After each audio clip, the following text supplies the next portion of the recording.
proud of the guys. We felt like we had a great opportunity to win a football game tonight. Momentum definitely. We had some momentum in the first half. We had to do a better job scoring in the red zone, and defense did a great job of not giving up a bunch of big plays. I think us not getting that in at the end and them coming down and scoring was a big kind of momentum switch. And then obviously they did some good things, some good adjustments in the second half, and we were able to knock off some chunks of yards. And again, we moved the ball effectively. We just didn't score in the red zone, had to kick too many field goals. So, good thing is our kids, they didn't quit. They kept fighting their tails off and gave us a chance to tie it up at the end. And so I'm proud of them for that, but we definitely have some work to do. It's a good football team, and we're going to keep getting better, though. Tony, I know you obviously you really want to win, but considering the kind of effort you gave, do you think there's a lot to build on tonight? There's a lot. The biggest thing is when you walk in the locker room and you had no opportunity to win that game, it's hard to build from that. When we walk in and we look at the number of mistakes and things that we did that could have changed the course of the game, as they're negatives, they're also positives because there's things that we can fix and we can build on and we can move forward on. So, but the one thing I want to make very clear is nobody in that locker room is into moral victories. Coach, was it the plan to use both quarterbacks tonight? It was, and even in spring ball, we knew that both quarterbacks knew coming in that he was going to get that Kurt was going to get either the third series or depending on the tempo, and then once in the second half. And why? What are you looking to get out of that? Development. It's hard to go through an entire season with one guy, and we want to keep this boy healthy for as long as we can. But in the case that we don't, we want to make sure another guy's ready. And Kurt does some really good things with his legs. It changes it up a little bit, and obviously it was really effective the first time he was in. He had a nice touchdown. When they went to the hurry-up offense, it seemed like it really wore on you guys. Do you feel like your defense in particular was starting to get tired? Yeah, I think, in the first half, I felt like it was the opposite. I felt like we were wearing them down a little bit. You saw them grabbing their pads. The second half, it kind of got to us a little bit. They came out and did some unbalance at the end of the half and kind of caught us off guard, and we had to adjust to that. But, it definitely wore us down. The biggest thing going into the game was, not allowing, the 300 and some odd yards we had the year before. And we wanted to make sure we did a good job. And I'm looking at the stat sheet here. We gave up 185 and rushed for 164, so we closed that margin to 20 yards, and that really, I think, is the difference that gave us a chance to win. We just didn't do it two halves. I believe first half we gave up 60 yards, and that was fantastic. Second half we gave up way too many. A couple weeks ago, you did say that you thought you had a puncher's chance, or that you knew you had seen film, you thought you were closer than people thought you'd be. It's important when you say there's no moral victories to get that through, and that's part of the building process, to not accept this, to look at the positives but don't accept it. 100%.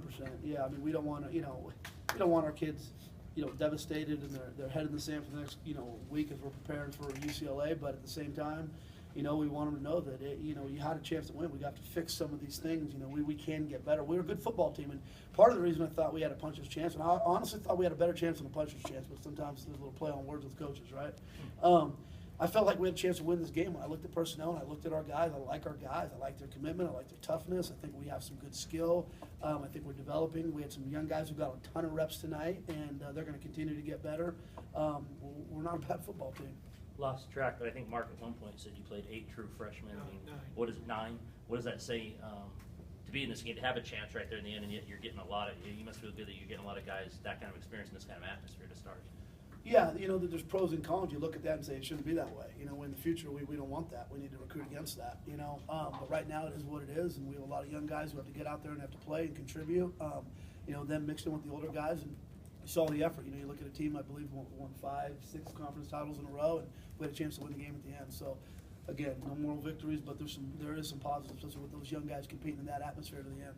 Quick and Penny, what do you guys most take out of this game?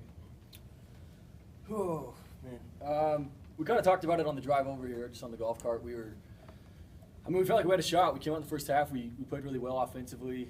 Our defense dominated the first half, we felt like, and we felt like in the second half our offense, we needed to do a little more.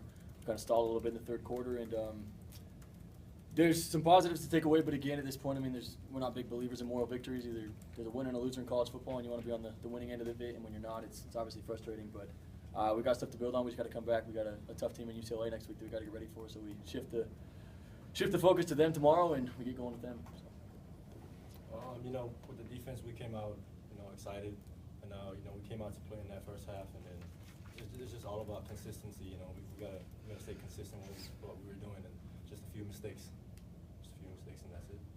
Coach Galladay kind of hurt you on the outside. What made him so tough, and what kind of adjustments were you trying to make? The biggest thing is we were having trouble, matching up, stopping the run, at the same time, you know, adding pressure to the quarterback. And I think that's what you saw, that he had way too much time to sit back there and throw the ball. So, you know, we had our guys on an island, you're not getting a lot of pressure, you know, it's a tough situation. So, and I think that's what you saw. Coach, your initial thoughts about your first game as a college coach? Differences, transition from moving up from high school ranks? The managing part, no different at all. I mean, it's just, you know, highly competitive, and it's just, I mean, it's football. I mean, it's, you know, it is a jump. There's no doubt about it. But again, I've been real fortunate in my career to be in some very highly competitive situations and around some really talented guys. And I got a bunch of great coaches and players around me. So, you know, the biggest difference was not calling the offense. You know, I mean, Barney did a phenomenal job. Everyone saw that tonight, and that was different. You know, going through that as a process. You know, not having complete control over that. But other than that, it was business as usual.